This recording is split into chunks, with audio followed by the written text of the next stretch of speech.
Good evening. Welcome. I'm Nicola Longford, Chief Executive Officer. On behalf of our board and staff, board members, would you please stand up, and our staff? We all welcome you to the Sixth Floor Museum at Dealey Plaza and tonight's program in conjunction with the opening of the exhibit, Rebel Spirits, Robert F. Kennedy and Martin Luther King Jr.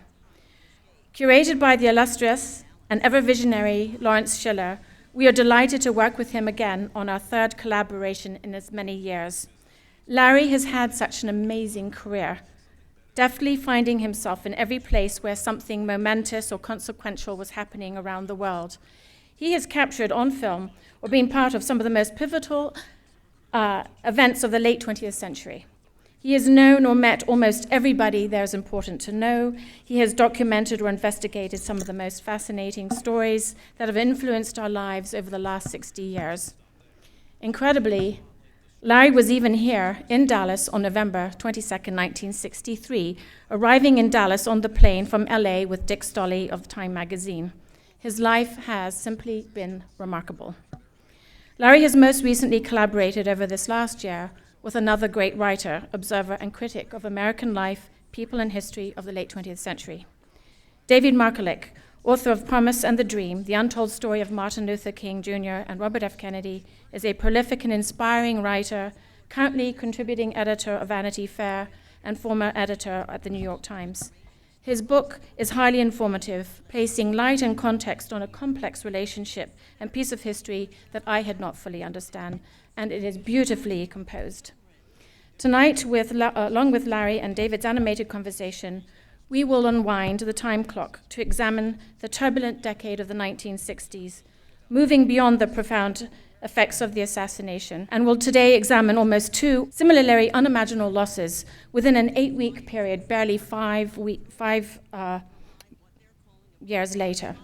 The impact of the assassinations of the two most revered and controversial moral and civil rights leaders of the period, Martin Luther King at the Lorraine Hotel in Memphis, Tennessee on April the 4th, 1963, and then the death of Robert Kennedy on June 6th, almost a day after having been shot by an assassin on June 5th at the Ambassador Hotel, sent the nation reeling over and over.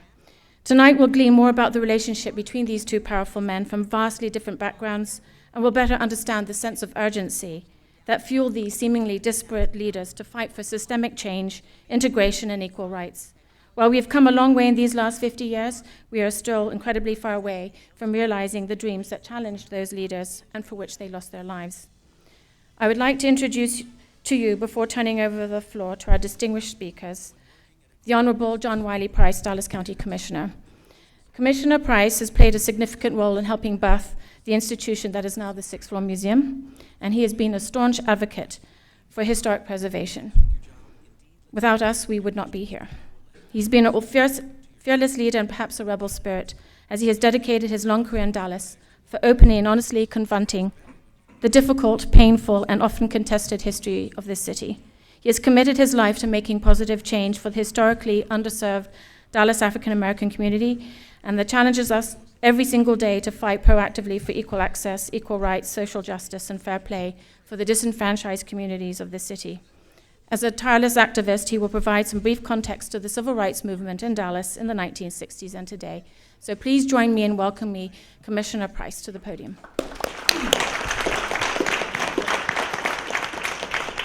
To Nicola and the board, thank you very much for what you do every day in this city.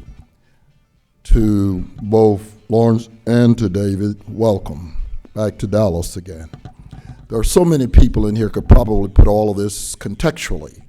The fact of the matter is that after 33 years and being the ranking member of the Commissioner's Court, they decided to put me here because when I became elected, this was a parking lot, and there was a lot of controversy as to whether or not we wanted to see the Sixth Floor Museum evolve.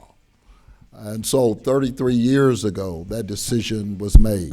I do want to acknowledge tonight Emma Rogers, one of the curators of the African American Museum at the Martin Luther King Center. She's here with us tonight, and the former owner of Black Images Book Bazaar. and so many more of you who have been past individuals who served on this board.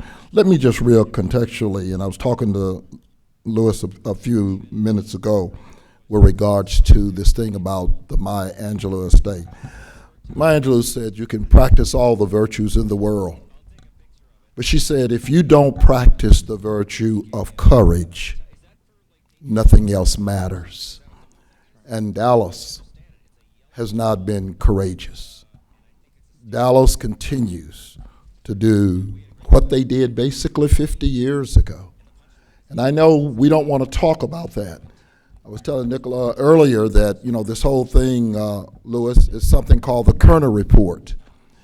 And when you read the Kerner Report, Otto Kerner, at the same time, 6 weeks after Dr. King was killed, what you'll find out is that nothing has changed. There were 11 members, 9 of them were Anglo, and everybody from Otto Kerner on back came to the same conclusion. What created that atmosphere? And I think the challenge for us tonight, and as I was telling Miguel Solis from DISD, is one of the things we've got to do, if in fact we're serious about the promise and the dream, is that we've got to change what's going on in this whole educational process. And as I get ready to go to my scene, I can talk about Dr. King being here, dealing with the whole poll tax receipts and what went on. Everybody didn't have to pay poll taxes. And so it's hard for individuals to understand when we talk about poll taxes and literacy test and that impact. Does that still occur in ways today that are not dissimilar for what happened 50 years ago and when Dr. King was here? And so one of the things I do want to just say tonight, I want to thank Nicola and this particular institution. But one of the things that continues to occur, and I think both David and Lawrence may talk about it tonight. There's a recent study that says that in America, 24% of the population has not read a book in the last year. What's happening with our whole educational process? The literacy in Dallas, 1 in 5, cannot read at the 3rd grade level. What does that mean? What does that mean in terms of the economies and the impact? So is that 50 years later in terms of what's going on tonight? So what is the promise, gentlemen? And what is the dream? Thank you for being here to tell the story of Martin Luther King and Robert Kennedy. Thank you.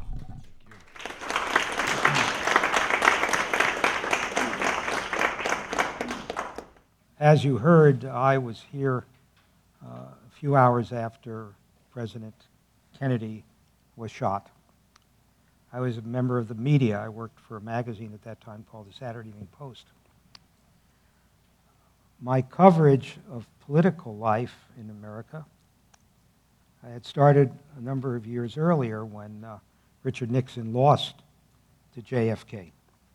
I was in the Ambassador Hotel photographing Nixon with the famous image of the tear dropping from Pat's eye in 1960. So that started my knowledge of politics. You have to understand that I was only 23 years old at that time. My camera was like a sponge absorbing. I understood very little of what was really happening in the world. My education was to come by experiencing things. And of course, 3 years later, we lose JFK. But what we have also lost is what really took place in the 60s. To me, the 60s was the wild, wild west. We lost Medgar Evers. How many of you even remember that? We lost Dr. King, but we also lost Malcolm X. These were leaders in their own way that were reaching people at a level that the media and the general population didn't even understand yet. It took me years to understand it. But I was part of that history. Tragically, I was at a number of these events that took place as a working journalist. And I was with Bobby Kennedy the last 42 days of his life. So where am I now at age 81? Looking back at what I call the wild, wild west of the 60s. I remember Angela Davis, chatting with her. And now to see her as a great educator is just fabulous. We have evolved, but we haven't evolved far enough. That is why I felt, after I was asked by the Kennedy family to curate the 100th centennial of JFK last year at the Smithsonian and other museums, I took Dr. King and Bobby Kennedy, who we lost in the same year, as a challenge. You know, how could I bring that story to the American public? And David Margolick, who sits here next to me, had written a scathing article about me.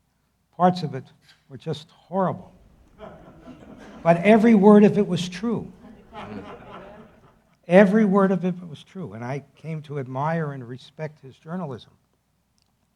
And I said to him once, you know, someday there's going to be a project that you and I will work upon. And I asked him to do this project. And I said I needed 60,000 words.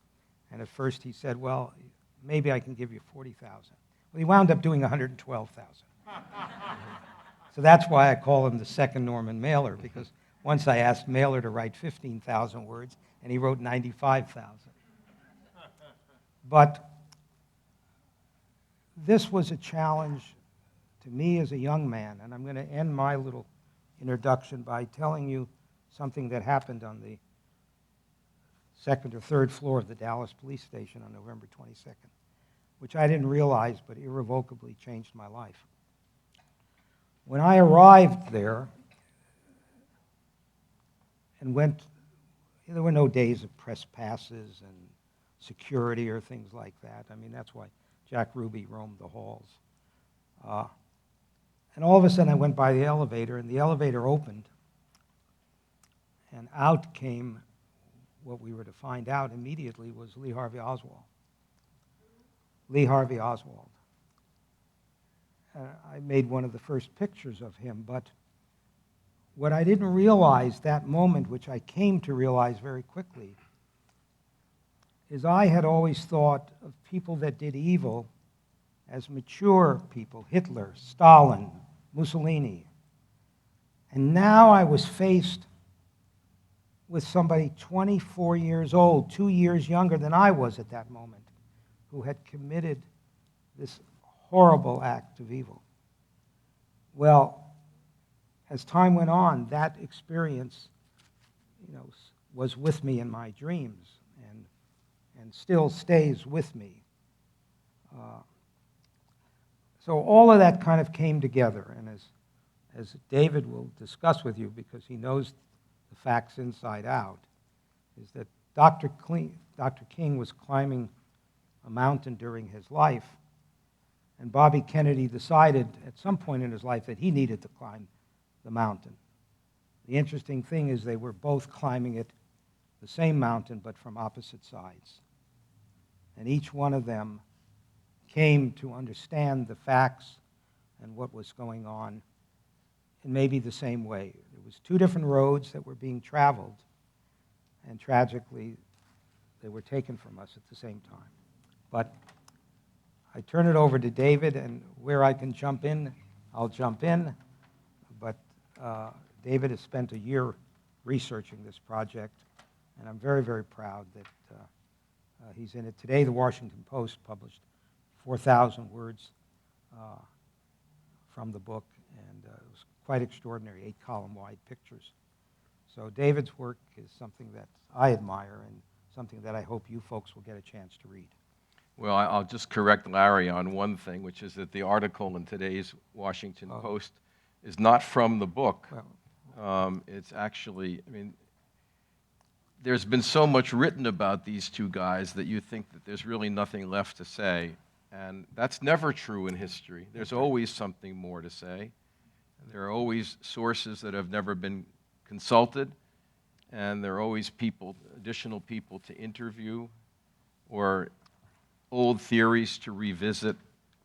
And right after I got involved in this project, Larry mentioned to me that the flight taking Robert Kennedy's body back from Los Angeles to New York for the funeral, on that flight, Ethel Kennedy, Jacqueline Kennedy, and Coretta King were all on the flight. And the hair on the back of my neck goes up, you know, just thinking about that, the three widows together on the flight. And that story had never really been written, Right. and it's only barely in the book. And one of the many sort of leftover topics that's not in the book. And so it would have been 150,000 words if he had you put know, it all in. Yeah, time was short, and so it was one of these things that I revisited, and you know, the Secret Service man who was one of the Secret Service men who was on that flight, and who saw the three women talking to one another, the only instant that I can document where they were actually together, not just sitting on the same plane, but in the same spot on the plane talking to one another. He'd never been interviewed before. So there are always, you know, there are always additional facts that are just waiting to be discovered. Everybody in my position, every journalist, every historian writing about something like this, it's a race against the clock. It's a race to find these people before they die. And you know, I forget who said that when somebody dies, a whole library dies. Well, that's absolutely true. And one of the great sources of frustration in my career is not getting to people quickly enough. And this man had never been interviewed before. And that's just one example. I would be remiss if I didn't say at the outset, apropos of what Commissioner Price said, that it's such a thrill and an honor to be here in this building.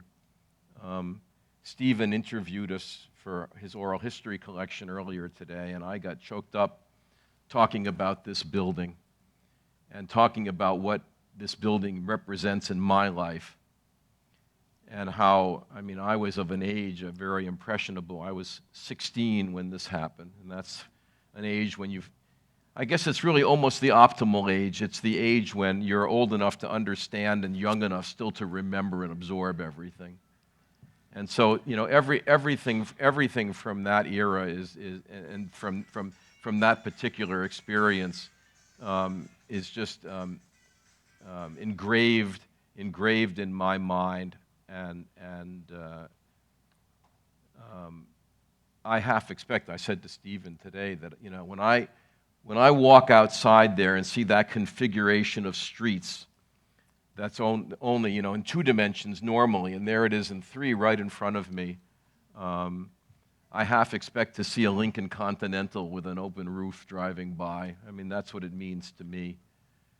And the idea that this building could have been torn down is so horrifying to contemplate.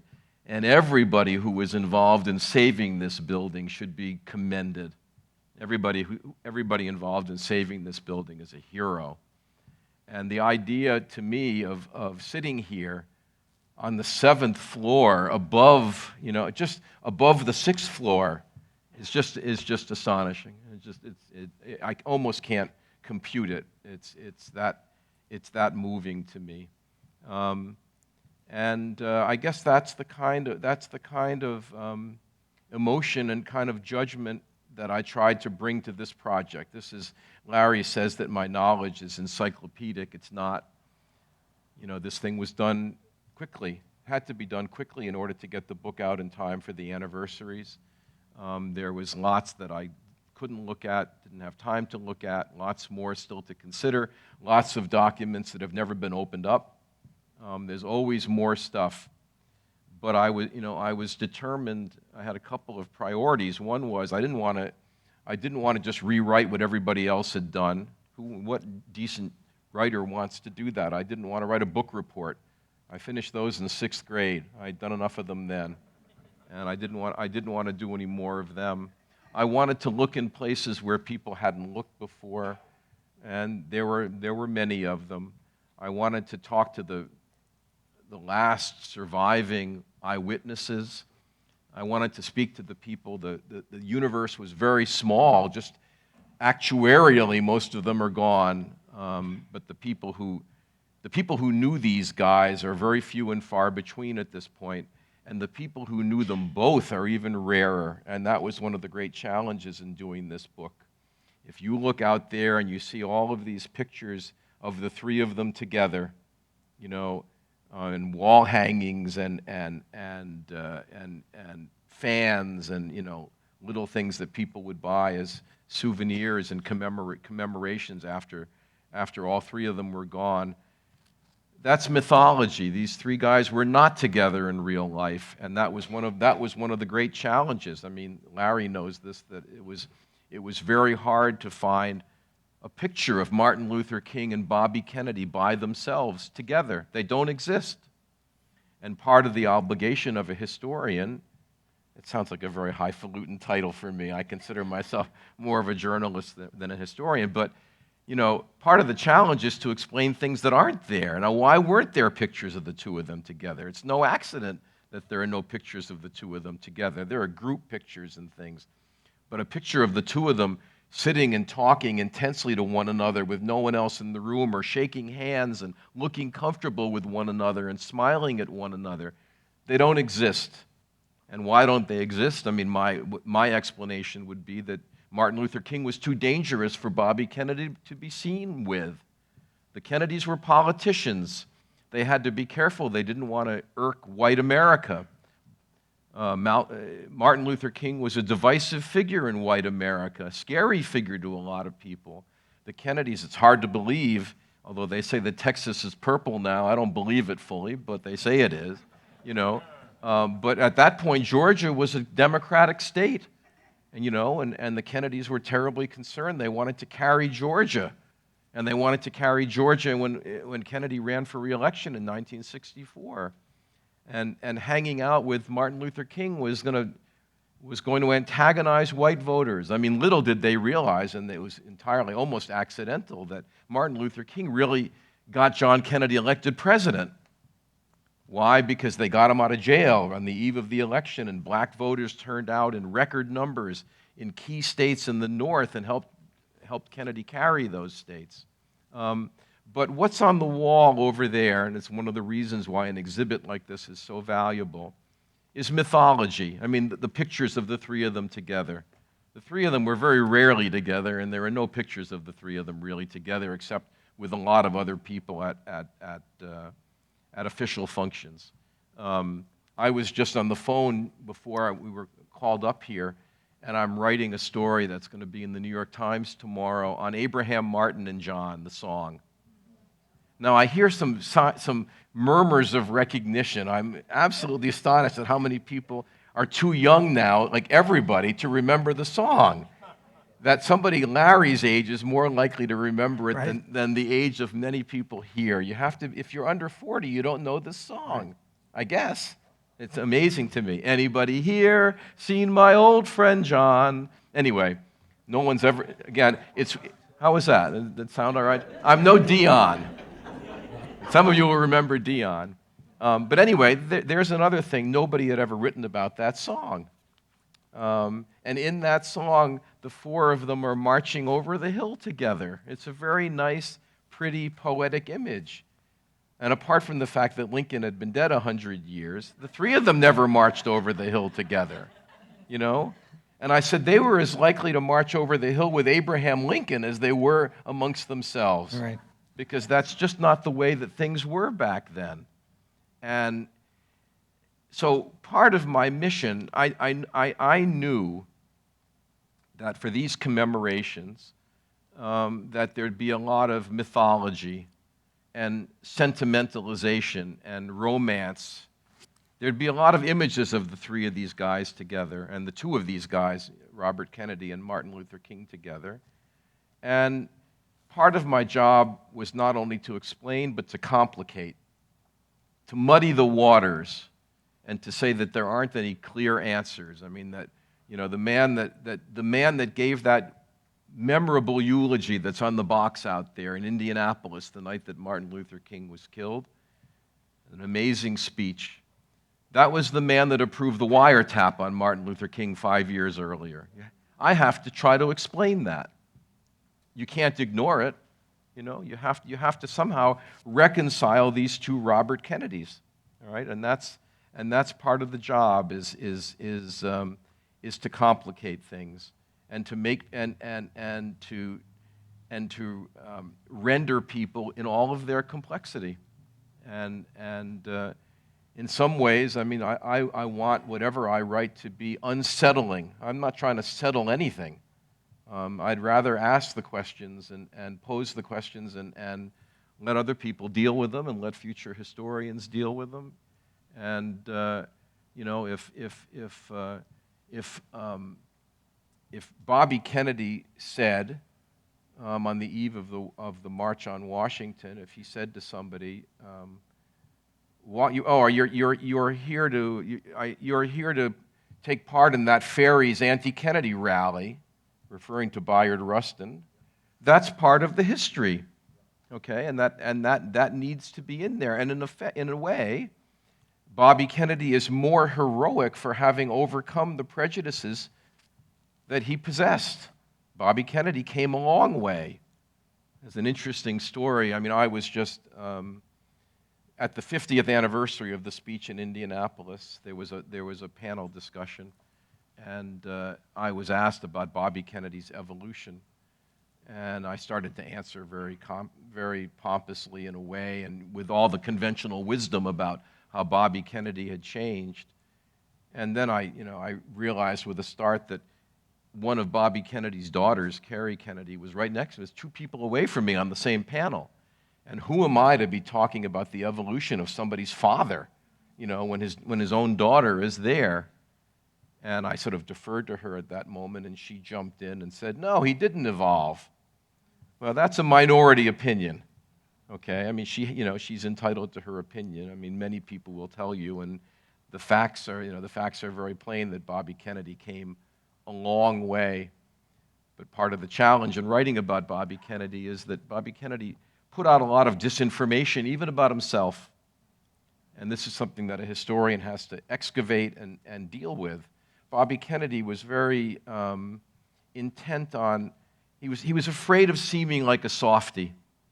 This is the reason that he climbed mountains and did all this, you know, running rapids and playing football and getting broken bones and playing on the Harvard football team. Bobby Kennedy wanted to think of himself as a manly man, and I think he thought that liberals were sort of soft and sentimental, and it was an image that he didn't want to have. So he was constantly telling people that no, he wasn't so sensitive on racial matters, and no, when he was growing up, he wasn't concerned about civil rights, and no, in the Kennedy house, we never talked about black people. We only looked at people as people. You know, well, maybe that's right, or maybe it's Bobby Kennedy sort of trying to run away from the image that he's universally given now as a great liberal. Bobby Kennedy was uncomfortable being a liberal, and this is something that historians have to deal with, that he was putting out stuff about himself that arguably wasn't true. Because there were other sides to his record. Bobby Kennedy, when he was at the University of Virginia for law school, ran the Speakers Bureau. And he ran the Speakers Bureau because he could round up all of his old man's friends. His old man, Joe Kennedy, knew everybody, and Bobby could, if they happened to be in Washington, Charlottesville wasn't that far away, and he got Ralph Bunche to speak at the University of Virginia. Now, that might not sound like a big deal, but Charlottesville, even before its most recent recent instance of fame, Charlottesville was a Jim Crow town. Every audience in Charlottesville was segregated, and Ralph Bunche refused to speak to a segregated audience. And so Bobby Kennedy went as high up as the president of the University of Virginia, and the University of Virginia, the auditorium that night was integrated for the first time. That was Robert Kennedy in the 1950s. So again, I come back to the idea that people are complicated, and part of my job was to confuse and muddy and make more complicated whatever history I was finding. And with that in mind, I looked in, as I said, I looked in places that I felt other people hadn't looked in.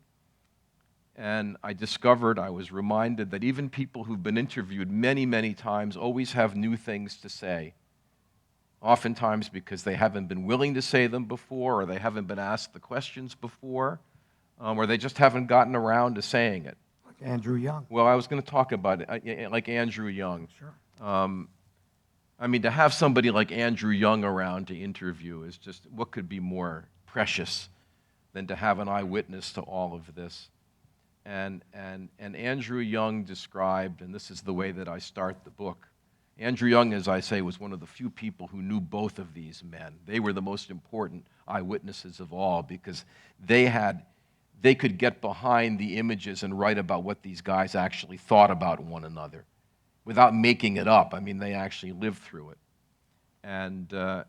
And I asked him about the night of King's death and about Bobby Kennedy's speech that night. And he described to me, I mean, I never thought about this before, and I never read it anywhere before, that when these guys, when Andrew Young and Jesse Jackson and all of these people, actually Jesse Jackson was at the hospital, but he went back to Chicago. These guys went. They had to regroup and figure out what was going to happen. Their leader had just been killed. And what were they going to do and how were they going to go forward? And they needed to talk about all of this. And where were they going to meet? Well, the only place that made sense to meet was the Lorraine Motel. That's where they were. They all had rooms there. That's where their luggage was. And they went back and they met in Martin Luther King's room. They went back to Martin Luther King's room to talk that night. And he described this to me, and King's suitcase was right there, and his clothes, and the plates, and the cup of coffee, all of that was still in the room. And he described all this to me, and he described watching Bobby Kennedy's speech on the television. That's where he saw the speech. He saw it replayed on the television in Martin Luther King's motel room, and he described their emotion, how it felt to watch Bobby Kennedy give that speech that night. And how, as he said to me, nobody wanted to listen to us. All of the reporters, they wanted to cover the riots. They were sort of into covering what was happening in the street, or they wanted to cover the autopsy or whatever. They didn't want to listen to us. But they listened to Robert Kennedy. Everybody listened to Robert Kennedy. He was Robert Kennedy. And so here I had Andrew Young's account of listening to Robert Kennedy's speech. This is really the fundamental moment in the public mind when King and Kennedy come together for that speech. And here's Andrew Young's version of that epic event. And I should say, and it's one of the things, I wasn't even sure how to write about this, because when you do something really as hurriedly as I had to write this, you can't write as definitively as you might like. But what I realized was that when Bobby Kennedy gave that speech in Indianapolis that night, extolling Martin Luther King, people think that was typical of Bobby Kennedy. Well, it was completely atypical. Apart from one instance that I can find where King testified before a Senate committee that Bobby was on, Bobby Kennedy had never talked publicly about Martin Luther King before. He'd never reflected on him or described him in a speech before. Again, for the same reason, I would suggest that he didn't want to embrace him too conspicuously. This is why they were climbing mountains from opposite sides rather than together. They were doing the same thing, but they were doing it from different directions. And what really shocked me, and again, I sort of write about this, hedging about it in the book a little bit, is that the next morning, Bobby Kennedy everybody called off their campaigning in light of the King death. For the next several days, there was no campaigning in the country. But Kennedy gave a speech in Cleveland about violence and the violence that was besetting America. And obviously, the King shooting was the backdrop to the speech. but he never mentioned Martin Luther King in the speech, which struck me as very unusual. How can you give a speech about violence the day after Martin Luther King was murdered and not mention Martin Luther King? Now, maybe it was just he was reflecting on the more general American condition, or maybe at that point he was already retreating in a way from Martin Luther King. It's very hard to explain, except that for the rest of the presidential campaign, he really never mentioned King again. For the last 2 months of his life, he didn't bring up King. And I don't think, again, we have to explain the absence of things as well as the presence of things, and I don't think it was an accident. And this goes back to the racial chasm that existed in the country back then, and of course, as the commissioner says, persists in many ways to this day. So that's sort of a general introduction to my approach. Larry may have other things to say. Well, in that period of time of this last month of Bobby's life after Dr. King is no longer with us, they both were fighting the same battle, and that was the war in Vietnam. King had turned away from civil rights generally. Certainly his heart was there, but he felt that publicly there was a greater thing that needed to be done. It was not only that black soldiers were giving their lives in Vietnam and coming home to no jobs and no place in society, because I remember Bobby talking about that on an airplane with Merriman Smith. And he was very, very upset, and he says, I've got to go after Vietnam now. And it was the same time, now whether he was following Dr. King or not, it's hard to tell whether he was trying to pick that up because he was very, very politically minded. Look, he ran JFK's campaign for the Senate. He ran it for the presidency. So Bobby Kennedy knew it like the back of his hand. He didn't have to think about what to do politically. It just was part of his fiber. But I saw him, change and move when he went to see Chavez in California. Was that visit because he really cared? Or was it that he needed that California vote so strongly because Oregon was going to be very, very tough? I told a little war story before, which I'll repeat to the general audience this evening, about which David writes about and we've both heard about, and I'll paraphrase it because David writes it very eloquently in the book. Bobby Kennedy was being educated about Harlem, what it was all about, being driven around. Who was driving him? I can't remember right now. I think it was James Farmer. Farmer was driving him around. Moore.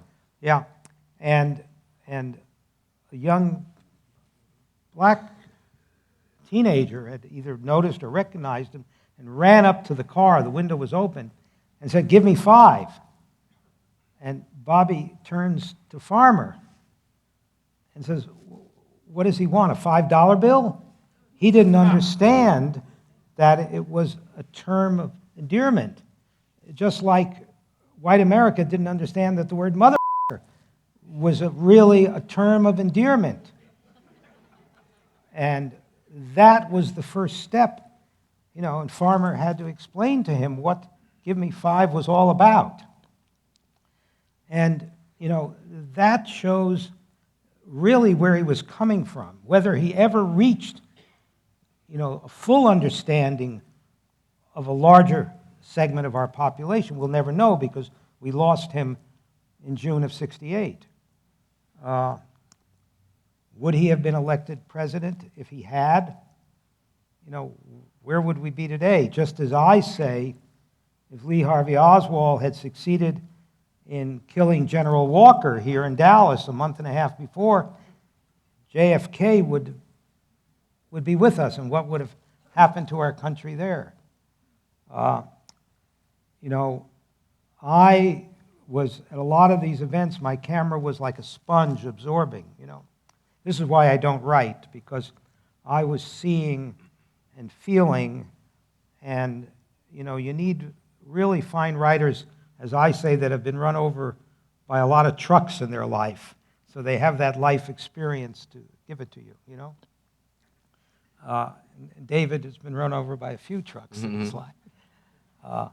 But I'll tell you another little war story about Bobby, because he and the Kennedy family understood that if the media was on their side and they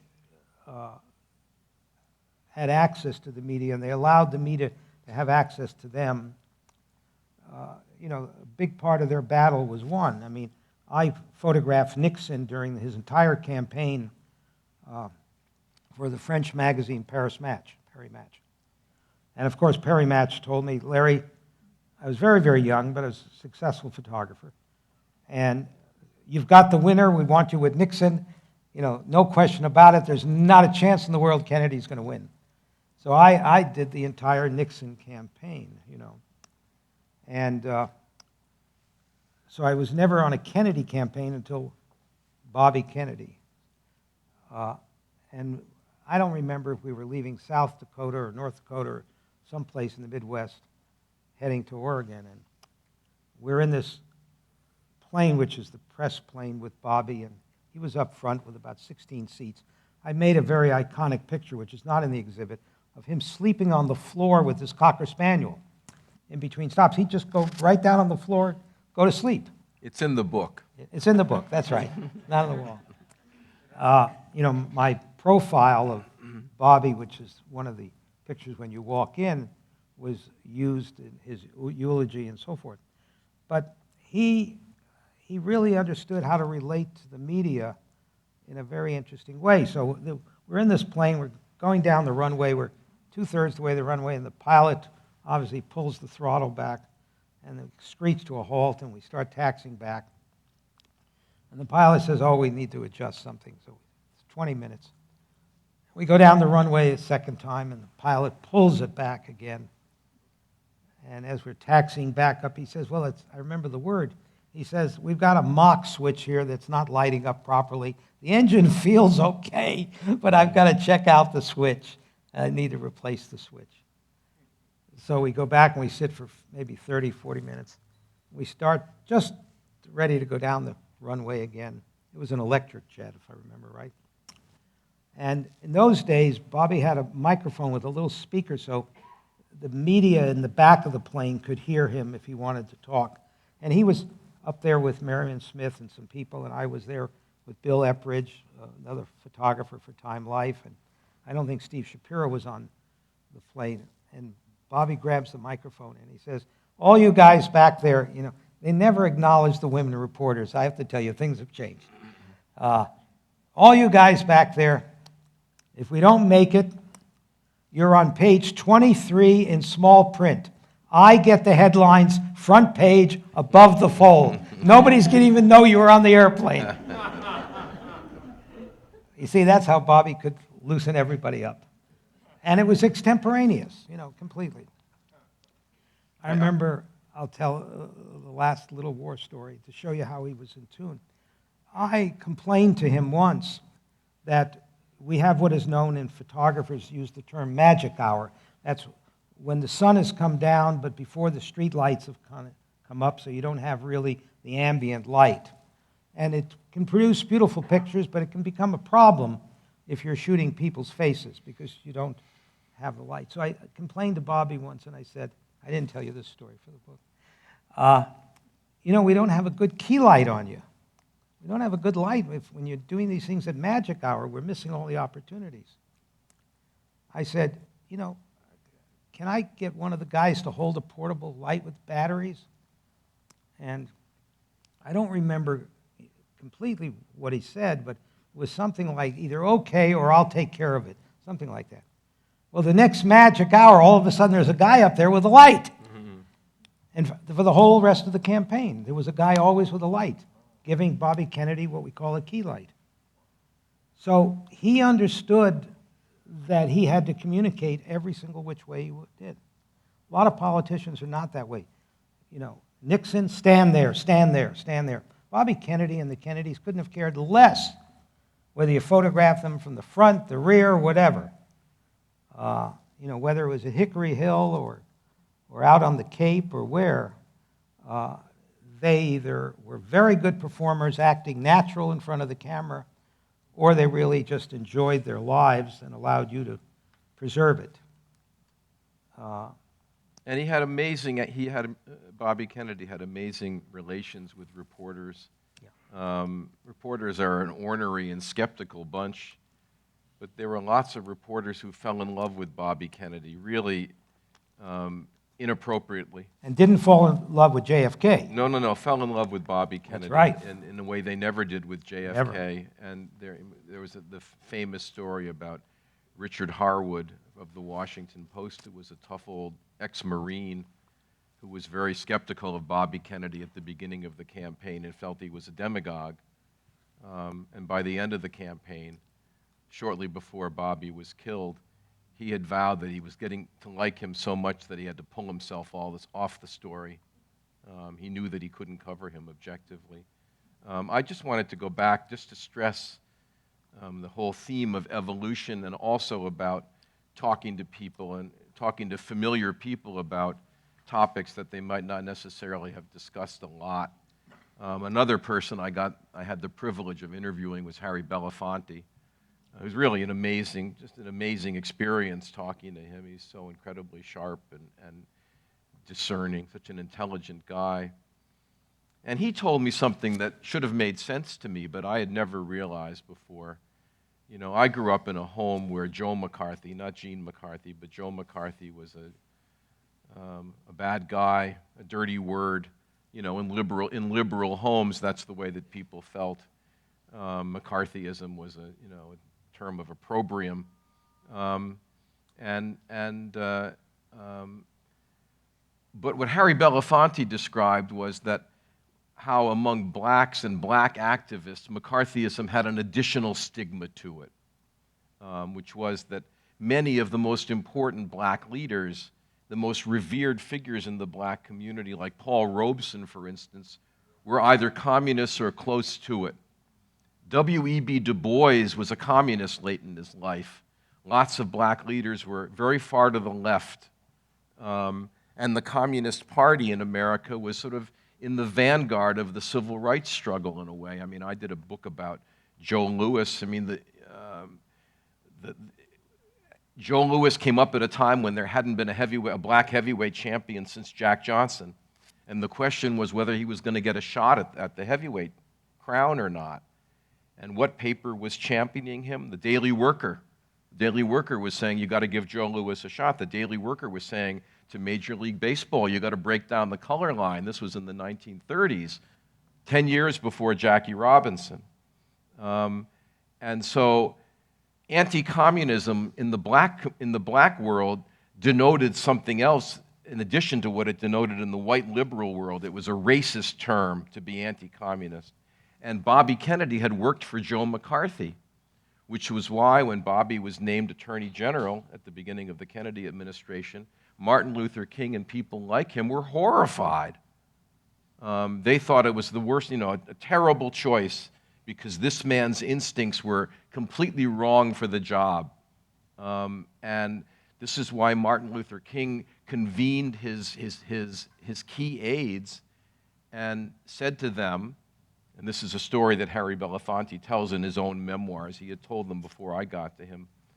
But he said, we're all saying such terrible things about him, but I don't want to hear this. This is not going to help us. I want you to go and find this guy's moral center, because we have to work with him. He's going to be our conduit to the President of the United States. John F. Kennedy is going to listen to him before he listens to anybody else, so we got to make things work with him. This was where Martin Luther King started out with Robert Kennedy, all right, in 1960. And then we get to the point 8 years later where he's eulogizing him. So pretty hard to say that he didn't evolve. And that's one of the things that makes the story so dramatic. Do we have some questions from the audience that we might be, we'll try some questions and we can go back to another monologue if you want. But the gentleman here. Yes, David, in your book it sounds like Bobby was always at least one step ahead of JFK and sometimes two steps on civil rights, given that they had the same upbringing and so forth. How do you account for that? Well, I think it's kind of hard to isolate where he was vis-a-vis JFK. I think he was sometimes a step behind him. All right, that's one of the reasons why it's complicated. I mean, when John F. Kennedy called Coretta King after Martin Luther King was thrown into jail, on a probation violation right before the election, as I mentioned before, Bobby was horrified at the idea of reaching out to King because his instincts were so purely political. In some ways, he was behind John F. Kennedy, behind him a couple of steps. But I think that, the conventional explanation, and I'm not sure that I can do any better than that, is that he had a certain visceral feeling for underdogs, that he was the seventh of the Kennedy children. He was less articulate and less good-looking than his older brothers. He was always sort of dumped on a little bit, less esteemed by his father, all of the conventional sort of psychological explanations. And he had more of a visceral sense for people who were being treated unfairly. And the longer that he was Attorney General, the more he came to feel that way. He was the point person in Birmingham and in Tuscaloosa and at Ole Miss and all, the freedom rides. He was the one that was much more intimately involved with civil rights questions than John F. Kennedy was. There's a photograph out there of Bobby Kennedy's office as Attorney General, and behind his desk, so everybody could see when he walked in, was a U.S. Marshal's hat with a big dent in it that had taken place during a civil rights altercation. He was more curious than his brother. Right. He was more interested in this. This is one of the striking things about him. He was much more of a listener than John F. Kennedy was. John F. Kennedy had a kind of charm and ease in social situations, and I think he was more at peace with, things worked better for him, and everything came more naturally to him than they did to Robert Kennedy.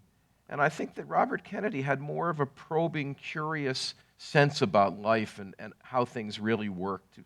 Just more interested in that and reached out more to the black community. I mean, there's the famous story, which has been told in many instances before I did, but I knew that it was so important that I really dug into it, and there's the fullest account to date in my book about it, which is his meeting with James Baldwin and the other black intellectuals in May of 1963, where he thought, I think he had a certain disdain for the conventional civil rights establishment. And he wanted to meet with people who were either more radical than the NAACP or sort of more on the intellectual side. So he reached out. I mean, there's a story where Bud Schulberg had a writer's workshop after the Watts riots in Los Angeles, and Kennedy was going to meet with some of the people in this workshop. And he explicitly told Schulberg, I don't want any Uncle Toms. I want to meet with the militants. I want to hear what they have to say. These are people who aren't normally listened to very much, and we need to listen to them. That was the way he was. At the Baldwin meeting, it's very prototypical of Robert Kennedy. First, that he solicited Baldwin and met with him at his home in Hickory Hill. He never met with Martin Luther King at Hickory Hill, but he invited Baldwin there. And the meeting was very short because Baldwin was late. The plane was late or something. And he said, I'm going to be in New York tomorrow. Bobby Kennedy, said, I'm going to be in New York tomorrow. He didn't say it was for his brother's birthday party. It was not the Happy Birthday, Mr. President, with your friend Marilyn Monroe. I think it was a couple of years after that. Yes, it was. Right. But anyway, he said, I'm going to be in New York tomorrow, and can you get together some of your friends, and we'll talk about civil rights and what's going on. And Baldwin invited Harry Belafonte, invited Lena Horne, and Lorraine Hansberry and several other people to this meeting at Old Man Kennedy, at Joe Kennedy's apartment on Central Park South. And it turned into a Donnybrook. Why? Because one of the people that Bobby didn't realize was going to be there that day was a freedom rider named Jerome Smith. And this was somebody who'd had this, I guess we got to be careful. He had the stuffing knocked out of him. He had gone to Macomb, Mississippi, and been beaten to a pulp, and has injuries that he's never recovered from to this day. And why was he in New York in May of 1963? He was getting treatment for his injuries, and he came to the meeting that day. And Bobby Kennedy went through all of the statements about how sensitive they were about civil rights and how proud they were about what had just gone on in Birmingham and the agreement that they'd made with the people in Birmingham. And Jerome Smith got up and said, "You're not doing me any good, and you're not protecting us, and I was beaten, and we're not impressed with all of this. Don't give me this crap." And the meeting, and everybody started to side with Jerome Smith, and Kennedy was getting it from every direction at this meeting. And so it was revealing that Kennedy subjected himself to this. That was the first thing, that he was the only person in the Kennedy administration doing this, and really the first person in American history to do it, when it comes right down to it. And his first reaction was to be put out. That was typical. He was angry. He got his nose out of joint about it. And he denigrated the people. He made, disparaging comments about homophobic comments or whatever about James Baldwin, and saying, "Who are these people anyway? Most of them are married to whites. In other words, they're not real blacks anyway." Okay, these were the comments that he made to his aides afterwards. Who are these people? And he said, "I don't have to put up with this crap." This was his reaction. His goodwill was limited. And, how dare these people not appreciate what he was doing? So his first reaction was to be put out and to be angry and petulant about what had just happened to him. But that's not where he stopped. And after a day or two or three, it all started to sink in. And he said to somebody, "I can understand why this freedom rider feels the way that he does. And if I were in his position, I'd feel the same way that he did." And these things sank in. He was like Larry's camera in a way. He was a sponge. This stuff was soaking in. It was affecting him subliminally, even while his outward mien was petulant and angry. And the story is, and this is a story that Burke Marshall, his key aide on civil rights, told later, that when John F. Kennedy gave his famous speech in June of 1963, the speech that I remember still from when I was a kid, the speech that King and everybody else had been trying for more than 2 years to get John F. Kennedy to give, calling for civil rights legislation and talking about the manifest injustice of the racial situation in the country, that speech was a result of Bobby Kennedy's prodding. That's what you're talking about when you say 2 steps ahead. But he wasn't necessarily always 2 steps ahead, and sometimes he needed his system shocked, and sometimes he was willing to subject himself to the shock in order to get to be 2 steps ahead. Part of his story. He was, in his own way, he was both closed-minded and open-minded. I guess we should get to some of these other questions. Sure. What did I have to leave out of the book? When you write it in the way that I did, in the time frame that I did, I didn't leave a lot out. I felt as if I couldn't take any long digressions. I had to stick with the relationship between the two. The actual record is small. There aren't a lot of letters between them. There are some phone transcripts, but their actual interactions, you had to infer it more than actually refer to the documentary record. But I don't think that there's nothing. There are a few things that I've learned since that I'm sorry weren't in there or that I left out by mistake, but I don't think that I learned anything crucial that I left out, or I don't feel I left out anything for tactical reasons.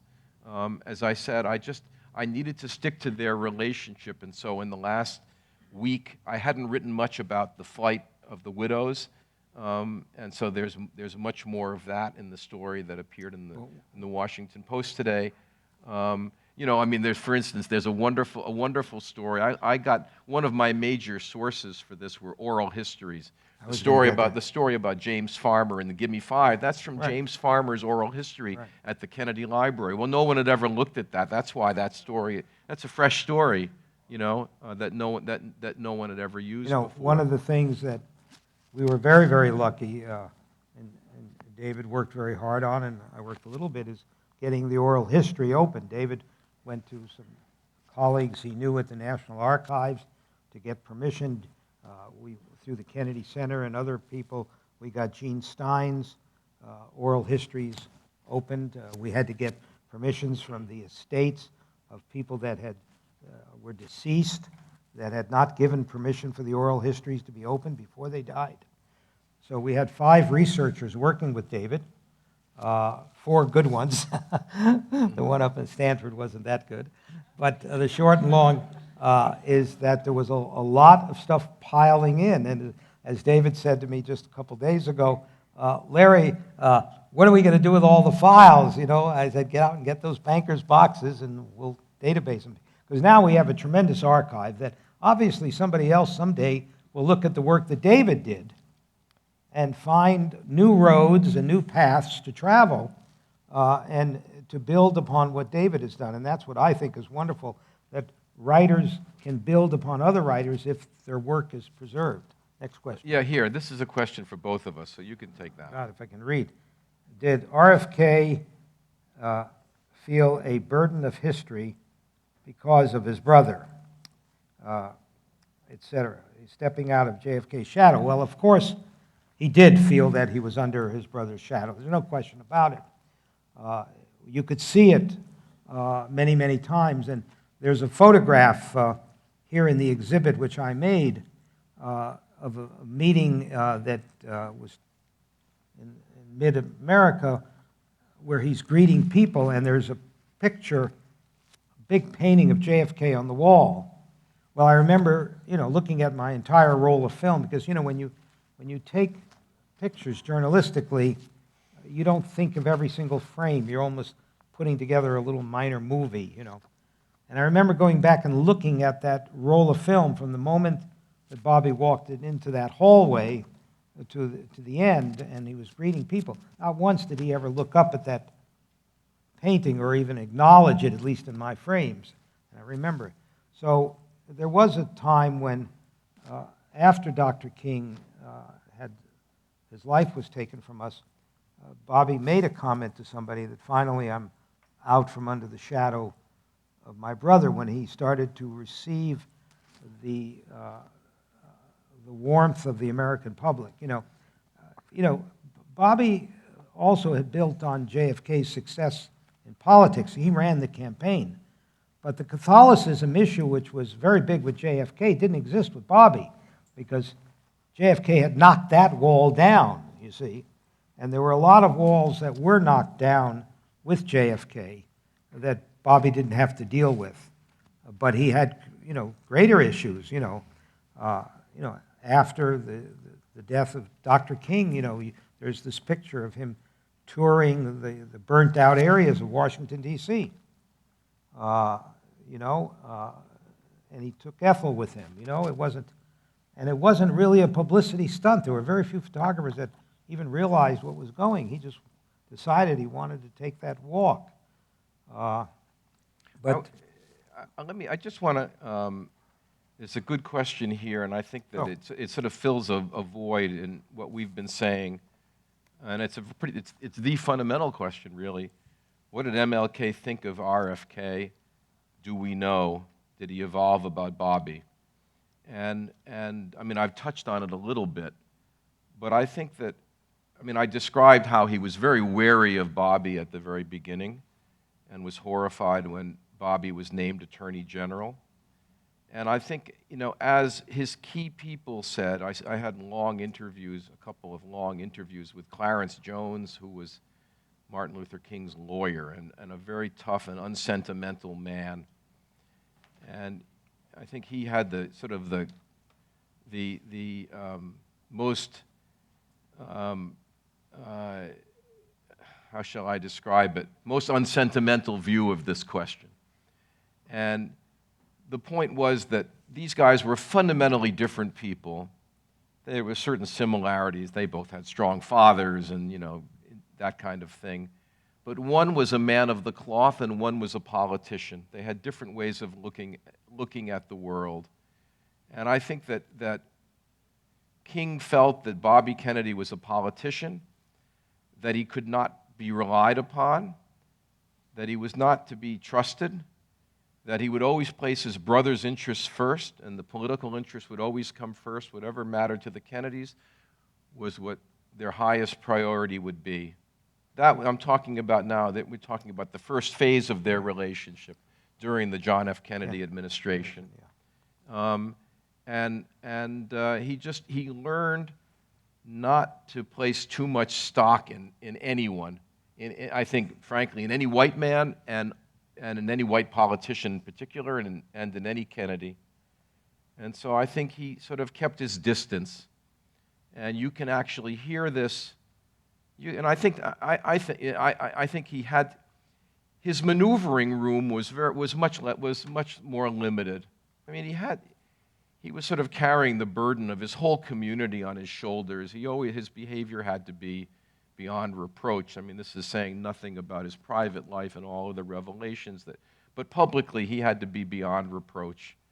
And one of the interesting questions, I didn't have the luxury of addressing as many of these as I would like, but I tried to think about, Bobby Kennedy gave this famous speech the night that King was killed. What would King's speech have been like the night that Bobby Kennedy was killed, if King had been around to give a speech that night? And I think it would have been much less memorable because he would have been much more careful.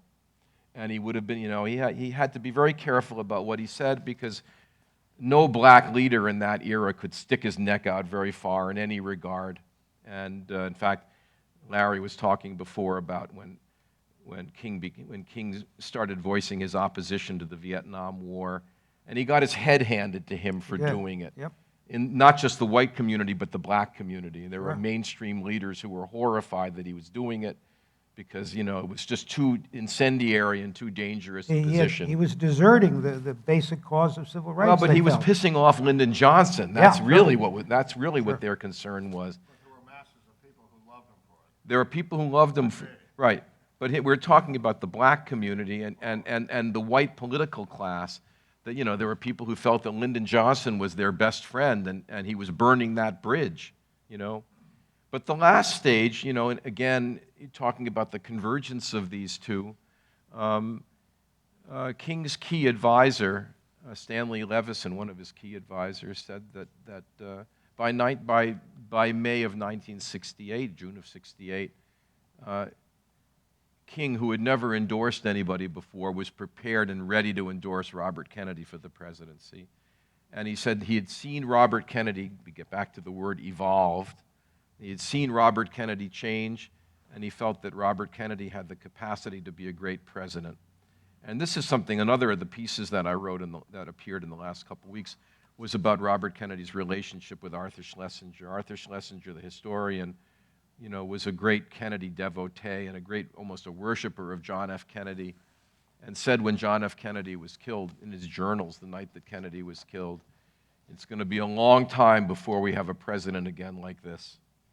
And I describe how in his journals his relationship to Robert Kennedy, whom he thought of as a pipsqueak at first, and Bobby Kennedy turned off a lot of people when they first met him. They thought he was abrasive and unpleasant and arrogant. Everybody's first impressions of the early Robert Kennedy were very negative. People really didn't like him, and Arthur Schlessinger was one of them. But in his journals, he describes his changing attitude toward Bobby Kennedy. And after Bobby Kennedy is killed, Schlessinger sits down and analyzes, compares the two Kennedys in a way that, as I write in the piece, really no one else was in a position to do. He was a historian. He had all kinds of perspective on these two guys. And he said, and it really blew me away to read it, he said, Robert Kennedy would have been the greater president, greater than his brother. So he had said, in 5 years earlier, it's going to be a long time before there's a greater president than John F. Kennedy. And 5 years later, he saw America on the brink of picking somebody who would have been greater. And I thought that's another extraordinary measure of Robert Kennedy's evolution. Oh, back to the questions. Well, this is for both of us. I asked the writers to do the hard lifting, you know. You mentioned that Bobby was often trying to project an image or appear tough.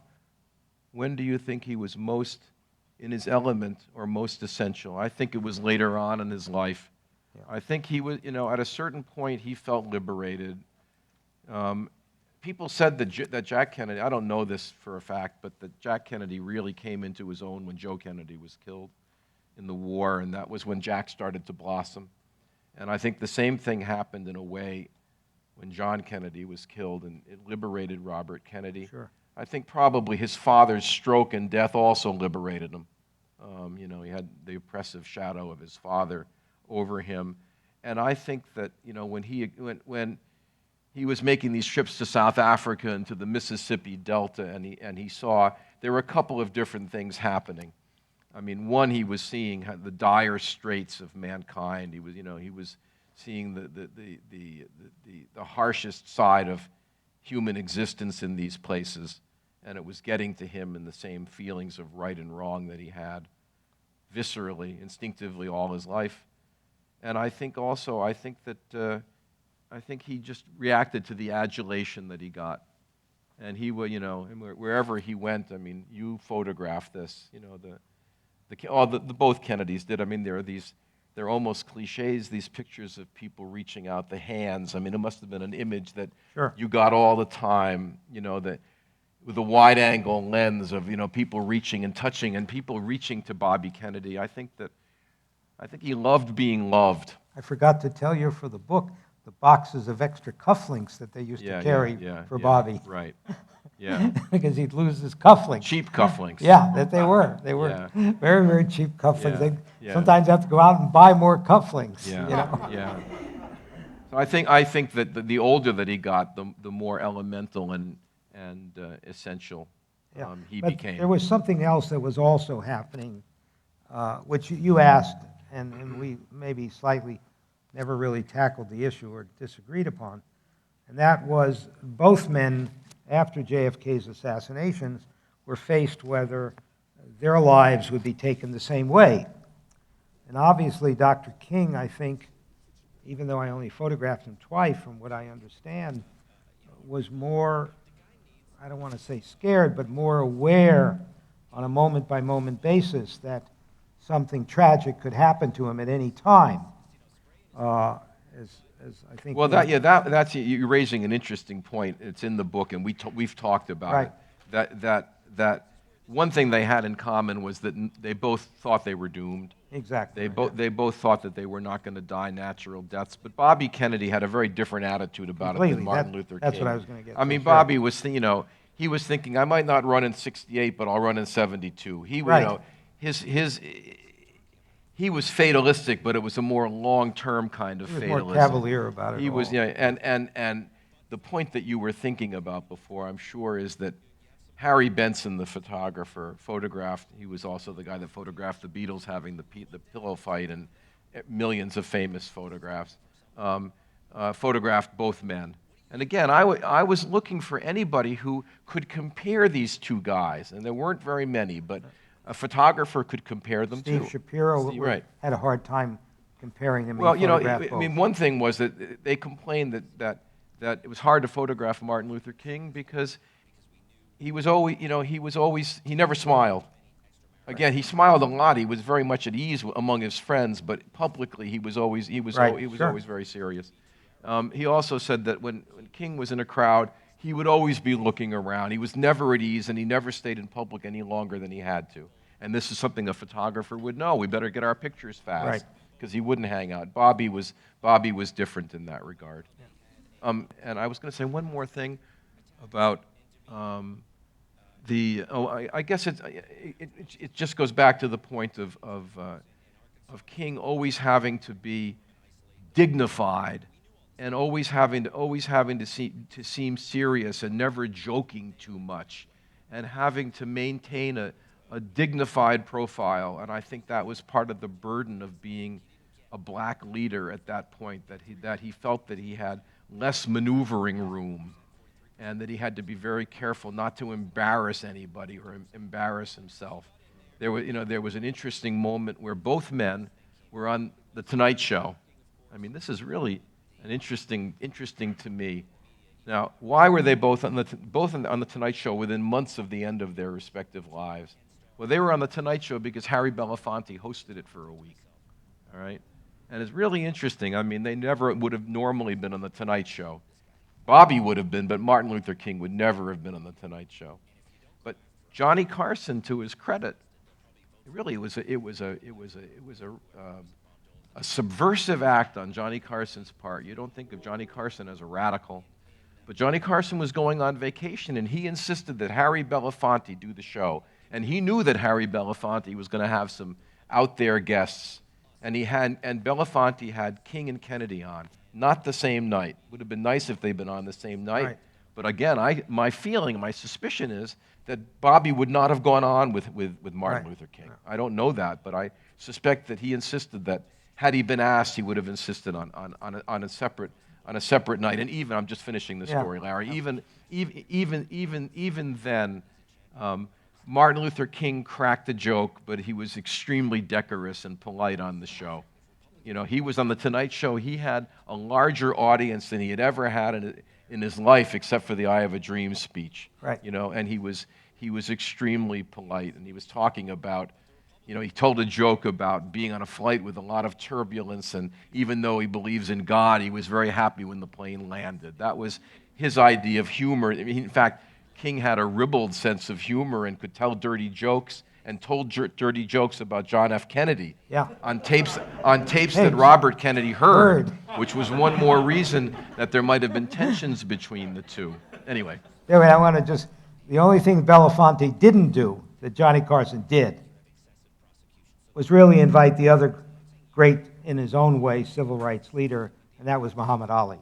Yeah. And Muhammad Ali on Johnny Carson was extraordinary. And I was fortunate to photograph Ali and travel with him.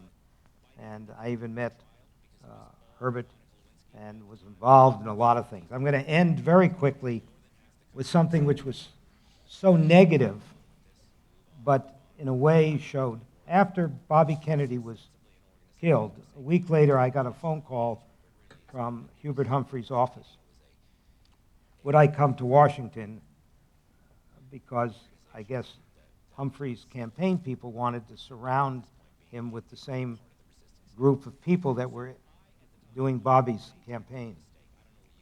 So I flew to Washington and went to his office, and I walked in, and there Humphrey was with all the Black Panthers. I have the only picture of him talking to them. And I didn't overhear much of the conversation, but a little bit. They walked out very, very unhappy, I can tell you that. And when I did speak to Humphrey, just to show you how people can be, he was only interested in one thing. How can he be photographed without his double chin showing? Thank you very, very much for having us. Well, I actually have one question. I'm wanting to not only to wrap up the evening, it's been absolutely fantastic, but I wanted to ask you both, with the benefit of the passage of 50 years looking back at this turbulent time, why is it important for us now to remember Robert Kennedy and Martin Luther King? And if they were living today, what would they think about? Well, the issues are the same today. They may be under different names, they may be colored a little different, but we're faced with the same issues, and let's own up to it. You know, we haven't really traveled down the road as far. I spent a lot of time in the Soviet Union, and I learned a phrase, there's always a church at the end of the road. Well, I haven't found the church yet in America at the end of the road. You know, and, I've been involved on both sides of the fence as a photojournalist for years, and very fortunate. I wish I could write as eloquently as David and some other writers I worked with. But we still are traveling down that road, and whether we'll ever get to the church, none of us really know who are in this room right now. Well, please join me in thanking our wonderful speakers this evening.